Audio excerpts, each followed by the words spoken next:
যে কোনো উপায়ে সে ভালো কাজ করেছে, আল্লাহ তাদের কাছে সে দুইটা পুরস্কার পায়।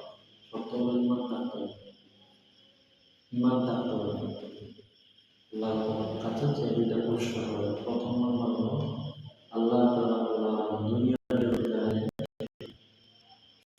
জীবন আল্লাহ তাআলা জীবন, পবিত্র জীবন আল্লাহ তাআলা অনেক বড় নিয়ামত। আল্লাহ তাআলা ভালো কাজ করার দ্বারা এমন অবস্থায় থাকা অবস্থায় যদি করে, তাহলে আল্লাহ পবিত্র জীবন দান করেন, টেনশন মুক্ত জীবন দান করেন, বিপদ মুক্ত জীবন দান করেন। অনেক বড়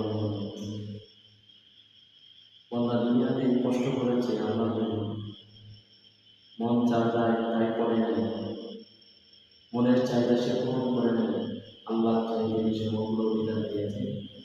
রাসূল সাল্লাল্লাহু আলাইহি ওয়াসাল্লাম কথাকে অগ্রাধিকার দিয়েছে।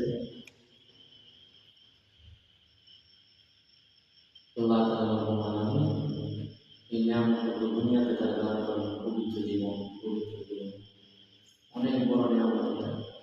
দ্বিতীয় নম্বর পুরস্কার, ভালো কাজ করলে দেখা করলে ইমান অবস্থায় পবিত্র জীবন তারা দুনিয়াতে দান করবে, দুনিয়ার পুরস্কার।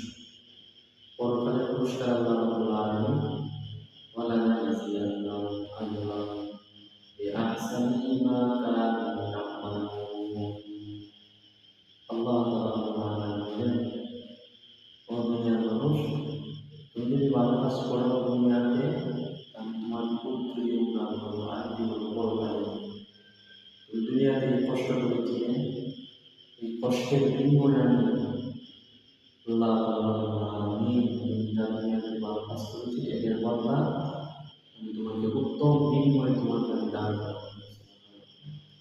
অনেক বড় নিয়ামত এই দুইটা জিনিস ইমানদারকে আল্লাহ তাআলা দান করেন, দুইটা পুরস্কার। প্রথম নম্বর হলো যে ভালো কাজ করেছে, ভালো কাজ কথার মাধ্যমে হতে পারে, দান খায়রাতের মাধ্যমে হতে পারে, ইবাদতের মাধ্যমে হতে পারে, সৎ কাজ করছে, ভালো কাজ। প্রথম নম্বর দুনিয়াতে সুখময় জীবন, পবিত্র জীবন দান করেন, টেনশন মুক্ত জীবন দান করেন। দ্বিতীয় নম্বর পুরস্কার কি বলেছেন আল্লাহ? পরকালে আল্লাহ তাআলা তাকে এই আমলের প্রতিদান আল্লাহ